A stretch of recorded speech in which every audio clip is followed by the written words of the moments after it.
Kwingineko ni kwamba wamiliki wa matatu wakiongozwa na Albert Karakachwa wamesema kuwa huduma za usafiri hazitasitishwa siku Alhamis licha ya maandamano ya Gen Z yanayokadiriwa kufanyika, akiweka wazi kuwa wataendelea kuwahudumia abiria. Wakati huo huo, wafanyabiashara katika kaunti ya Machakos wamewasihi vijana kuandamana kwa amani na wajiepushe na uharibifu na uporaji wa mali. Haya yanajia wakati ambao baadhi ya wafanyabiashara wamesema kuwa hawatafungua kazi zao wakihofia usalama wao ambao huwa unadorora wakati wa maandamano. Brian Muvengei ameandaa taarifa hiyo na kutiwa sauti na Zablon Masharia.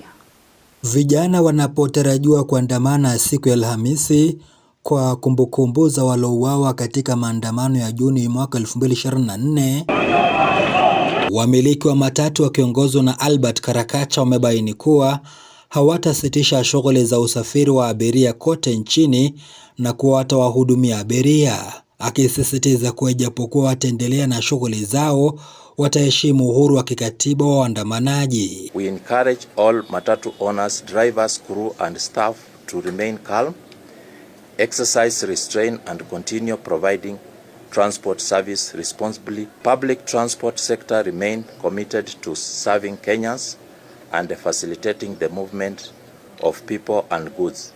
Accordingly, matatu operations will continue as normal while respecting the constitutional rights of all citizens. So as Matatu Owners Association, we believe that tomorrow we are going to work, and we've called upon all countrywide matatus to make sure that we are ferrying passengers as usual. Washikadau mbalimbali katika kaunti ya Machakos wakiongozwa na mwenyekiti wa Light Transport Machakos amebaini kuwa maandamano hayo yataathiri biashara zao na kuzorota kwa amani nchini. Hii maandamano kwanza inaathiri sana uchumi wa nchi.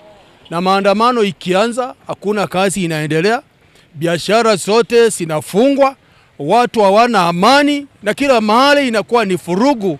Hivyo kufanya biashara zote zinasambaratika. Pia kwa Gen Z wetu tunaona wanauawa kiolela, na hii maandamano ikiisha mpaka tunapoteza watu. Kukiwa maandamano huwa tunaathirika sana. Juu tunakimbizwa huku, hakuna customers, hakuna nini. Kama ya kesho, kila mtu amesema hakuna kazi. Hiyo la.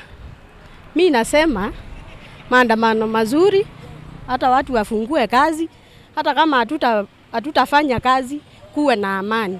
Tunasema kuwe maandamano mazuri, tuwashe kendo, either tusunguke the town, kuwe na amani. Haya yanajia wakati ambao vijana wameraiwa kuandamana kwa amani na wala sio kwa fujo ili kuzuia maafa na uharibifu wa mali. Gen Z mimi naweza kuwaomba kesho watulie, wakae nyumbani, na hata kama ni maandamano, kama ni ile amani wanasema washe kedos, hiyo ni sawa, lakini sana mimi ningewasihi wakae nyumbani na watulie. Andamana peacefully, kaa kesho nikienda late nini, tupatane tuwashe kendo tukiwa tumetulia, hakutakuwa na shida. Shida ni tukianza kuharibu vitu za wenyewe. Tunatoka kwa street tunaandamana peacefully bila kuguza kitu ya mtu, kazi ikiendelea hiyo ingekuwa sawa. Maandamano ambayo inafaa ni maandamano ya amani. Maandamano haitaifaidi mtu, italeta hasara, italeta kifo na italeta maendeleo. Kama Gen Z, mimi nasema tuandamane vizuri.